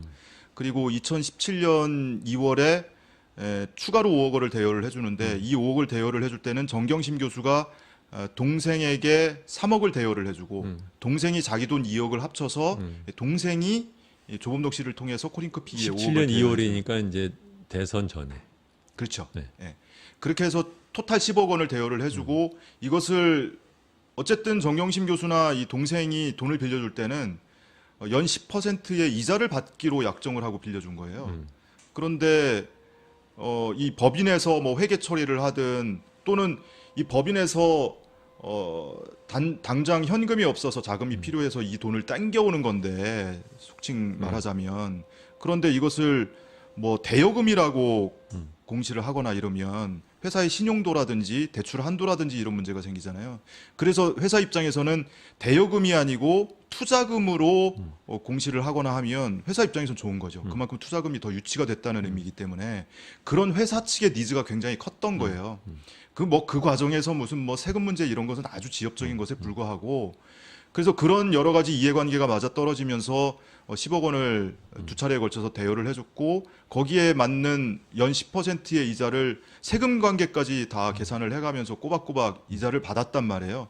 그래서 조범독 씨 사건에서 이 관련 사건을 심리를 하면서 결론 내린 것이 당시의 형식이 뭐 조범동 씨가 제안을 해서 유상증자의 형태로 참여를 하고 그 이자를 지급하기 위해서 컨설팅 계약을 맺고는 했지만 정경심 교수나 또 그 동생은 원금을 회수하고 이자를 받는 것, 정액으로 받는 것 외에는 관심이 없었다. 실제로 유상증자의 형태로 참여를 했다고 하지만 주주로서의 권리 행사에 참여하거나 이런 거는 전혀 발견되지 않는다는 거죠. 저도 사실 그게 처음 얘기가 나왔을 때 이게 생각보다 굉장히 복잡하네라고 해서 의심을 했는데 판결문을 보니까 어떻게 보면 약간 허탈할 정도로 의외로 간단했어요. 네, 그냥 자기들이 그냥 막 처리하다 보니까 자기들 편의로 막 이렇게 예. 처리를 그렇게 한 거더라고요. 예. 그래서 아까 펀드 관련 질문 주셨을 때 마저 드렸으면 좋았을 말씀인데 정경심 교수가 펀드 관련 5개 혐의이지만 실질적인 펀드 관련된 혐의는 2개라고 말씀드렸잖아요. 업무상 횡령하고 거짓 보고. 근데 이 두 가지를 조범동 씨 사건을 진행한 재판부에서 무죄 판단을 내렸습니다. 그렇죠. 이미. 예, 그래서 이거는 뭐 조범동 씨 사건에서는 공범으로 기소는 안 돼 있고 공범으로 적시돼 있기 때문에 최종 판결은 아니니까 예, 어쨌든 간접적인 판단을 하는 거지만 여기까지 들여다볼 수 있는 거는 정경심 교수 재판부가 아니고 조범동 씨 재판부예요. 그렇죠. 네. 그래서 결과적으로 이 사건 두 개 혐의가 기소돼 있는 거는 정경심 교수 재판부지만 결과적으로는 뭐 여기에 뭐 기속된 판단을 하지는 않지만 독립된 판단을 하겠지만 그래도 이 판단을 뭐 존중해서 결과적으로는 이미 뭐 무죄가 입증된 것 아닌가 이렇게 보여지기도 합니다. 그러니까 저는 그 왜 굳이 판결문을 봤냐면 이게 이제 소위 말하면 서로 쌍방 간의 주장이 다를 수 있는 여지가 있는데 판사가 어쨌든 1심 판결만 내린 이제 말하자면 이제 그 중도에 있는 판단인가를 좀 보려고 네. 읽어봤는데 물론 이제 형식적으로는 2심, 3심이 남아 있지만 거기에 그 증거로 제출된 것을 정리를 해놓은 걸 보면 2심, 3심에서 이렇게 이 문제가 다시 또 무슨 대단하게 달라질 가능성은 거의 없어 예, 보이더라고요. 없어 보입니다. 달리 뭐 검찰이 뭐 항소 이유서에는 뭐 거기 항변을 하기는 했지만 실질적으로 검찰이 추가로 뭐 입증을 자신하고 있거나 이런 사항은 별로 보이질 않더라고요. 자, 이제 그다음에 이제 증거 조작 또는 뭐 증거 인멸 뭐 이런 건데 그거는 이제 크게 보면은 청문회 준비하면서 나왔던 얘기들인 그렇죠. 거죠. 예. 예. 증거 조작 혐의와 관련해서는 조국 전 장관은 2개를 혐의가 기소가 돼 있고요. 정경심 교수는 3개.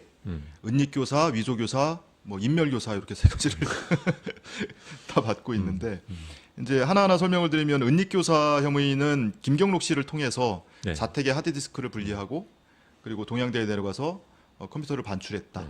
뭐 그래서 감췄다. 뭐 이것이 은닉교사 혐의고요. 인멸교사나 위조교사는 코링크피 관련된 겁니다. 그래서 코링크피로부터 인사청문회 준비 과정에서 그 펀드 운용 현황 보고서를 원래 분기별로 제공하게 돼 있는데 코링크피가 안 준 거예요 그동안. 그렇죠. 네. 그래서 그거 왜 안 사실 주냐 다오. 펀드도 아니니까 사실 네. 그게 내용을 보니까 펀드도 아니었어. 다오 해서 그거를 받았고 1차적으로 조국 전 장관이 직접 자택에서 받아서 집안에 보관해 둔 것이 있었고요. 며칠 뒤에 그 조금 더 다듬은 2차 안이 나옵니다. 그런데 그것이 인사청문회 준비단에 제출이 돼요. 근데 이게 이제 버전이 좀 다르다. 검찰 시각으로는 이것에 뭔가를 뭐 사실과 다른 것을 뭐 첨삭을 하거나 삭제하거나 하라고 지시한 것 아니냐. 그러니 이거는 위조교사야. 뭐 증거를 위조한 거야. 뭐 이렇게 보고 있는 거고. 인멸교사는 코링크피 사무실이라든지 또는 이 조범동 씨의 가족 주거지에 있는 네. 뭐 증거물들을 감추고 폐기하고 했다. 뭐 이런 것들 거기에 관여를 했다. 지시했다. 뭐 이런 혐의들을 받고 있는데 사실은 증거 위조교사 혐의를 받고 있는 펀드 운용 현황 보고서는 우선은 그게 증거 위조가 되려면 그 안에 허위 사실이 있어야 되잖아요. 근데 그 안에 허위 사실이 없습니다. 허위 사실이 없고 정말? 최초에 작성돼 있던 해명 자료 또는 운용 현황 보고서 내용을 좀 더 알아듣기 쉽게 간추려 달라라고 요구를 했었고 그래서 나중에 강조된 것이 블루 펀드는 블라인드 펀드였다. 블라인드 펀드이기 때문에 투자자에게 투자처를 알려주지 않는다. 그러니 투자자는 어디다 투자되어 있는지 모를 것이다. 이거 사실이거든요. 블루 펀드가 투자한 곳은 웰스 CNT였어요. 근데 정경심 교수나 조국 교수나 웰스 CNT라는 이름을 모르고 있었습니다. 웰스 C&T. 예, 예. 그 뭐 가로등 뭐 전멸기 네, 막 네, 이랬던 웰스 CNT에 투자를 한 거고 웰스 CNT가 이제 IMF에 투자하고 뭐 이런 단계를 거치게 되거든요. 근데 그 사실 그 안에 들어있는 내용은 다 사실이었고 그리고 실제로 조범동 씨가 정경심 교수에게 보낸 문자 메시지라든지 여러 가지 기록 증거물들을 보면 웰스 CNT라는 이름을 단 한 차례도 언급한 적이 없고요. W사라고 지속적으로 언급을 합니다. 그래서 법정에서 증인으로 출석을 했을 때 조범동 씨에게 묻죠. 안 가르쳐줬냐? 안 가르쳐줬다. 왜? 그게 원칙이니까. 나는 그게 블라인드 펀드의 원칙이라고 생각했다. 내가 아는 블라인드 펀드는 투자 업종을 조범동이라는 알려주지 않는 사람의 것이 평시 그 판결문에 나오는 그야말로 난잡하게 짝이 없는 그 돈 관리 해놓은 걸 보면 네. 그 사람 말을 갖다 그대로 믿을 수가 있을까요? 그걸 못 믿을 거면은 그걸 반대 탄핵할 수 있는 다른 증거물들이 있어야 되잖아요. 없다라는 거죠. 전과자기 때문에 뭐 또는 이 사람은 범죄가 있기 때문에 저 사람의 모든 말을 못 믿는다. 음. 이거는 말이 안 되잖아요. 근데 어쨌든 조범동 씨가 본인 사건에서도 그렇게 증언을 했고 진술을 했고 정경심 교수 법정에 증인으로 출석을 해서 그때는 이제 위증죄에 적용을 받는 선서를 하고 증언을 네. 하는 거 아니겠습니까? 그게 사실이 아니라면은 위증죄로 고발 오케이. 기소가 되겠죠. 근데 그 자리에서 얘기한 것이 본인이 블라인드 펀드가 본인이 생각하는 의미는 투자자에게 투자처 즉 그 업체 명을 알려주지 않는 것이 블라인드 펀드다. 이것이 2차 전지의 투자를 2차 전지 사업과 관련돼 있다거나 무슨 뭐 수소 자동차에 관련돼 있다거나 그 업종을 알려주지 않는 것이 아니고 투자처가 되는 그 업체 명, 기업 명을 알려주지 않는 것이 블라인드 펀드라고 나는 인식하고 있기 때문에 그 원칙을 지킨 거다. 그래서 SCNT라는 얘기를 한 차례도 알려준 적이 없다. 그리고 조범동 씨 사건에서 그 수많은 증인들과 증거물이 다뤄졌지만 실제로 W사라고만 돼 있지 SCNT라는 이름을 누구 한 명 알려준 거를 듣거나 보거나 직접 한 사람이 아무도 없었습니다. 예, 그렇게 돼 있어서 이거 뭐 얘기하다가 여기까지 흘러왔죠? 사모펀드 아, 얼마만큼 알고선 투자를 했느냐. 예. 아무튼 증거 인멸 보고서가 예. 어떻게 증거 위조 교사 네, 얘기하다가 네, 여기까지 네. 왔구나. 그래서 어쨌든 이 펀드 운영 현황 보고서에 초안이 됐든 수정안이 됐든 허위 사실이 포함되어 있지를 않고요. 그리고 그것을 알기 쉽게 간추려라. 그리고 지금 이런 것들이 언론에서 집중적으로 의혹 제기를 하고 있으니 여기에 좀 포인트를 줬으면 좋겠다. 이런 정도 의사 전달은 한 것 같아요. 근데 그걸 가지고 증거 위조 교사라고 할 수는 없을 것 같고 증거 인멸 교사에 대해서는 정경심 교수가 조범동 씨에게 내 동생 이름이 나오면 큰일 나는데 이렇게 언급한 적이 있대요. 그게 이제 가장 핵심적인 진술 중에 하나인 것 같은데 사모펀드는 금융위원회나 금융감독원에 보고를 할 때도 이 투자자가 안 누군지는 알려줘요. 공개를 하지 네. 않고 그죠? 네, 안 더 잘 알려줘요. 아시잖아요. 그런데 최초에 출자 증서를 국회에 제출했을 때 그게 노출이 돼 있다 보니까 정경심 교수 입장에서는 아니 동생 이름이 나오면 안 된다. 노출이 돼 있다는 게 무슨 말이에요? 처음에 올린 거에 있었다고요? 국회에 제출할 때 네. 누가 얼마를 출자를 했고 출자 약정을 했고 이제 이런 것들이 있다 보니까 아, 네. 예, 그리고 나중에는 이제 뭐 펀드 운영 현황 보고서라든지 정관이라든지 이런 걸 제출하는 과정에서 정관에 간인이 찍혀 있다면 맨 뒤에 있는 투자자 목록은 삭제를 했는데 네. 간인이 찍혀 있으니까 간인을 보면 간이라는 게 누군지가 이게 나오죠. 종이를 접어서 이렇게 그쵸. 지장 찍는 거. 예, 무슨 계약서 쓸 때 이렇게 보면 요 사이에 네, 네. 찍잖아요. 그걸 보면은 누구 도장인지가 보이니까 그 노출 안 되게 해달라라는 요구는 너무 당연한 것 같아요. 그래서 그런 것들 등을 비추어서 증거 인멸 교사라고 하는 거거든요. 그래서 그것도 뭐 정확히는 저는 아직은 제가 예단할 수는 없으나 재판부가 어떻게 판단할지 좀 두고 봐야 될 것 같아요. 거기에 대한 판단은 아마 이제 테크니컬한 문제가 있기 때문에 네. 일반인이 지금 미리 예단하기는 좀 어려울 거예요. 주지영 최고께서 더 잘 아시잖아요. 그 사모펀드를 금융위원회나 금융감독원에 뭔가 투자 관련된 사항을 보고를 할 때 네.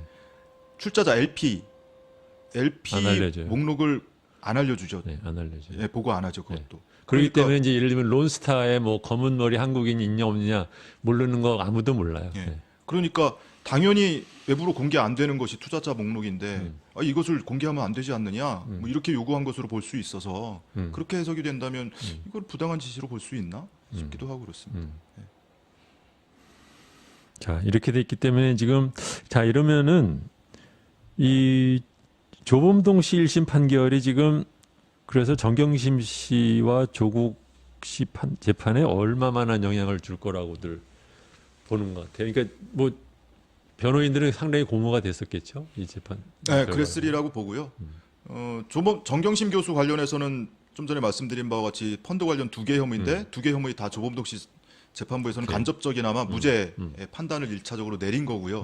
그다음에 이제 조국 교수 같은 경우도 조국 교수는 뭐 펀드와 관련된 직접된 혐의는 없어요. 그러니까 단지 뭐 재산 신고 때 뭐 차명 재산을 누락해서 신고했다거나 이런 공직자윤리법 위반 뭐 이런 것들 한두 개 혐의여서 그것이 뭐 조범동 씨 재판 결과와 직접적으로 이렇게 맥락이 닿아지지는 않은 것 같고요. 다만 어쨌든 그것이 사인간 채권으로 8억 원 재산 신고한 것이 그게 허위는 아니었다. 왜냐하면은 조범동 씨 재판부에서 그것이 투자냐 대여냐를 가지고 쟁점을 두고 다퉜을 때 결국에는 원금 보장과 정액의 이자를 지급하는 대여였다라는 판단을 내린 거거든요. 그래서 그것을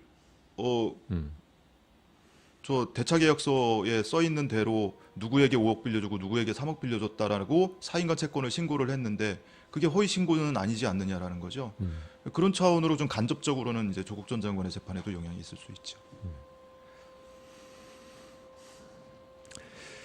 그러면은 이제 입시 관련된 것들도 나머지 이제 표창장 말고 나머지 것들도 있죠. 아들의 뭐도 있잖아요, 그렇죠? 네. 그게 이제 지금 최강욱 대표가 걸려 있는 그 연결되어 일부죠. 있는 게 그거죠. 아드님 근데 뭐 인턴했다는 것 중에 하나는 첫 해 한 거는 자기 쪽에서 썼는데 둘째 한 거는 자기 쪽에서 쓴 건 아니다. 이제 최강욱 대표는 그렇게 얘기를 했는데. 그러니까 저도 그때 최강욱 대표 공판을 지켜보고 있다가 처음에 놀랬습니다. 저도 그날 아마 그 국회 개원하면서 당 차원의 기자 간담회가 잡혀 있었을 거예요. 그래서 최강욱 대표는 빨리 좀 네, 보내달라. 그랬어요. 네. 내가 당 대표니까. 네, 네. 근데 법정에서는 그런 게 어딨어. 연기해준다고 말해놨다 막상 때가 되니까 연기 안 해준다 그래가지고 우리 쪽에서 리스케줄링 하느라고 힘들었었어요. 그랬구나. 근데 어쨌든 법정에서 재판장이 아니, 그런 게 어딨어. 넌 피고야. 여기선 당 대표 아니야. 뭐 말하자면 이런 거죠. 그러다 보니까 굉장히 막 급한 거예요, 마음이. 그래서 공판 말미에 뭐 전년도에 발급된 거는 뭐고 후년도에는 그러면은 직접 발급하지 않았다는 거냐 뭐 이런 식으로 이제 검사가 질문을 하니까 후년도에 발급한 거에 대해서는 공소 사실이 아니에요. 아하. 최강욱 대표의 공소 사실이 아닙니다. 그렇기 때문에 최강욱 대표는 거기에 대해서 왈가왈부할 이유가 없는 거예요. 그런 차원이었는지 아무튼 이듬해 발급한 거는 난 아는 바 없습니다. 라는 식으로 변호인이 이제 답변을 하고 끝났단 말이에요. 네. 그래서 저도 그 얘기를 듣고 깜짝 놀랐어요. 왜냐하면 이 두 번째 발급한 것에 대해서는 검찰이 위조라고 조국 전 장관을 기소를 해놨거든요.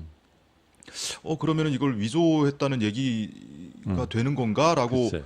깜짝 놀랐는데 나중에 듣고 나서 이렇게 저렇게 또 직간접적으로 그 발언의 취지, 네. 진술의 취지를 물어봤더니 그 두 번째 발급된 것은 공소 사실이 아니기 때문에 이 법정 최강욱 대표 법정에서 대답할 다룰 필요가 일이 없다. 아니다. 네, 애시당초 네, 난 네. 모르겠다.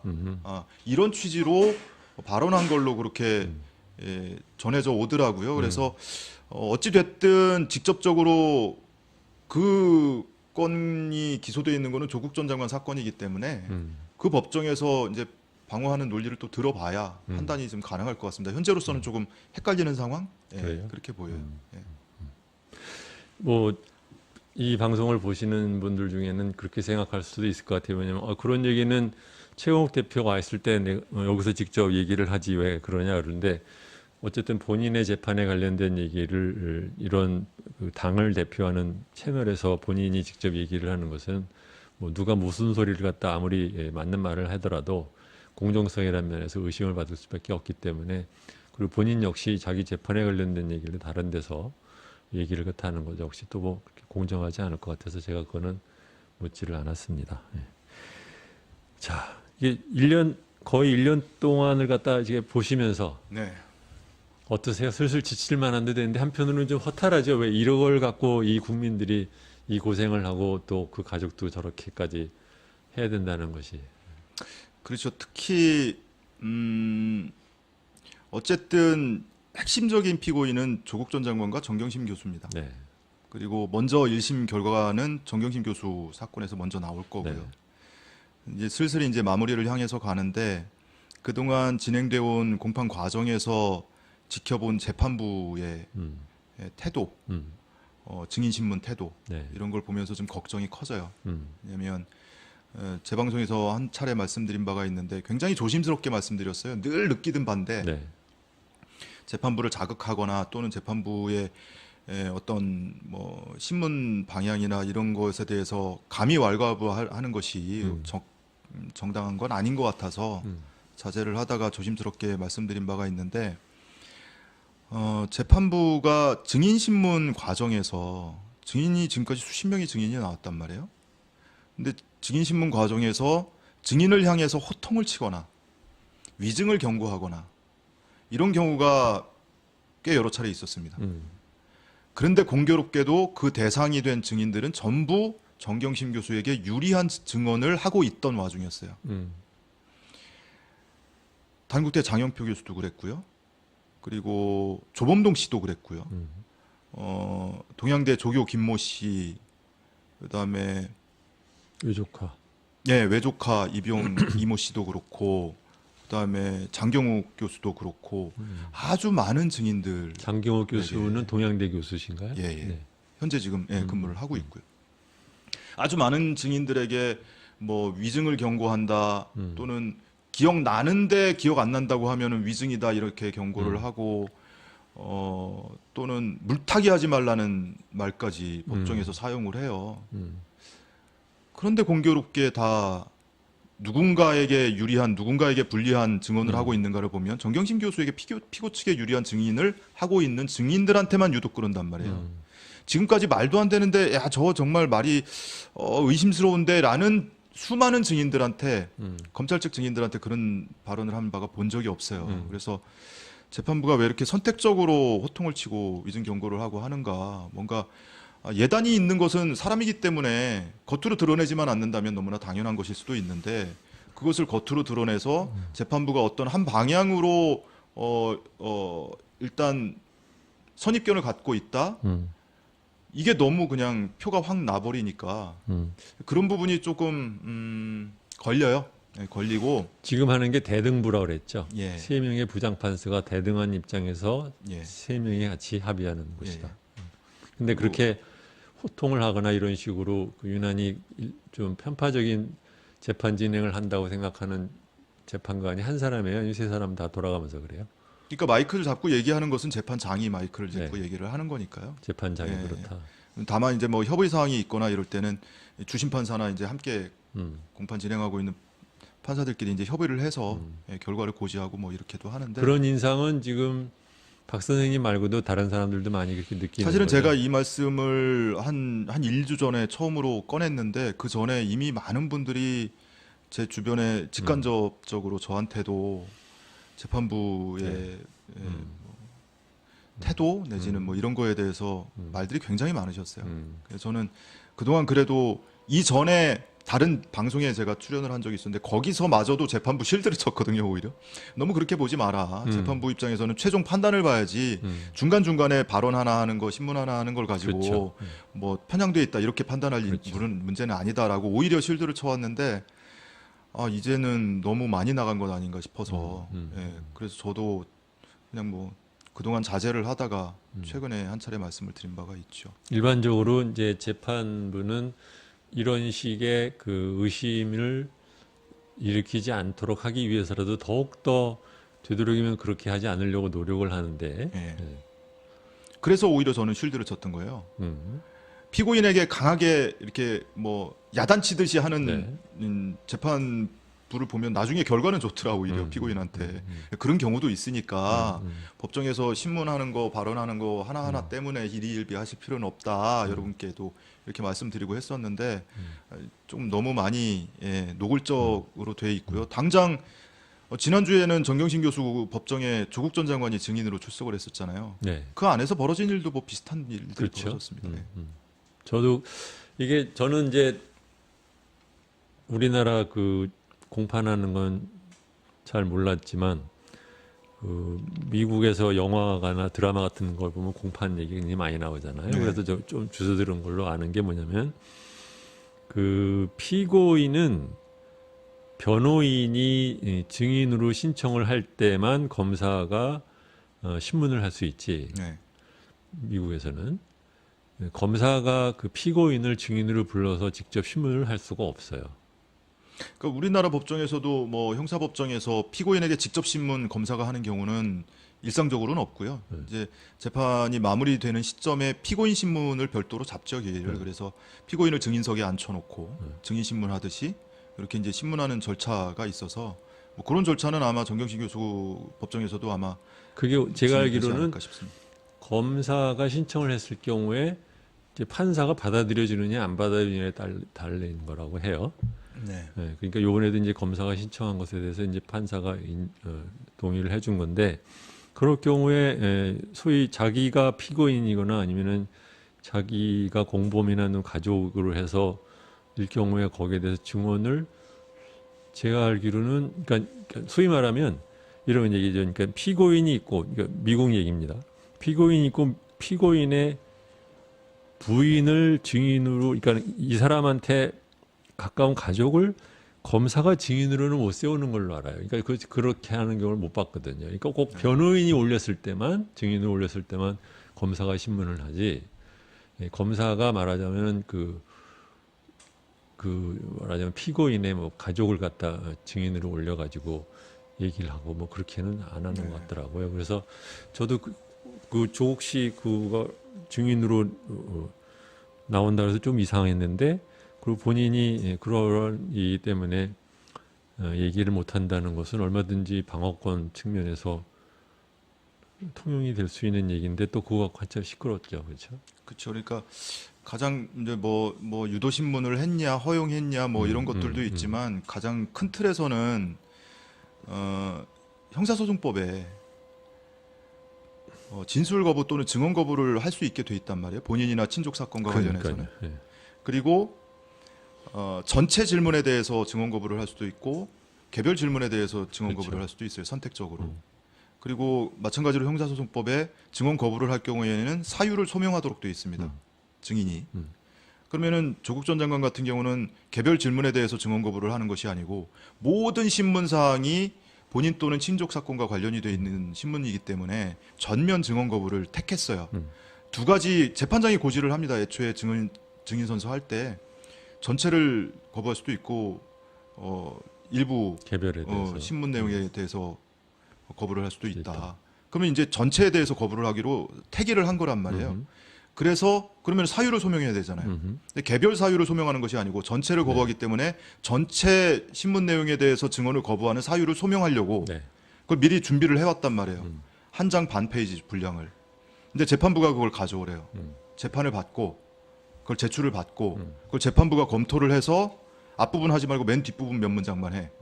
이렇게 그걸 가름말을 탔단 말이에요. 근데 그걸 가만히 생각을 해보면 증인이 법정에서 본인의 증언 거부 사유를 소명하기 위해서 이왕이면 깔끔하게 얘기를 하려고 기억을 돕기 위해서 메모를 해온 거잖아요. 근데 그걸 재판부가 사전 검열한 겁니다. 증인의 소명 사유를. 소명을 하다가 그것에 대해서 부적합한 발언이 있거나 하는 경우에 제지를 할 수는 있죠. 그런데 애시당초 사전에 그걸 제출받아서 검열을 하고 이거는 해, 이거는 마라. 이건 말이 안 되는 것 아니냐. 그런데 그런 일이 일어나 버렸어요. 그래서 그 상황에서는 그냥 넘어가고 이제 휴정 시간 이후에 변호인 측에서 강하게 이제 반발을 했죠. 한 3가지를 반발을 했는데 그 중에 이제 첫 번째가 이거였거든요. 그 사전 검열이라는 단어까지 변호인 측이 써가면서 이건 너무나 이례적이고 너무나 적절하지 않은 일이다. 근데 재판장이 그거에 대해서 반론을 하지 않습니다. 간접적으로 인정했다고 봐야 되죠. 그런 일이 지금 법정에서 벌어지고 있어요. 그리고 뭐 그밖에 이제 지난주 공판에서는 유도 신문임에도 재판부가 그거를 소송 지휘를 그리고 검사를 증언을 향해서 거부한다는 하지 않고. 그 표현을 갖다가 뭐 거의 300번을 하도록 놔뒀다면서요. 예. 그러니까 300번 같은 대답을 했어요. 형사소송법 148조에 따르겠습니다.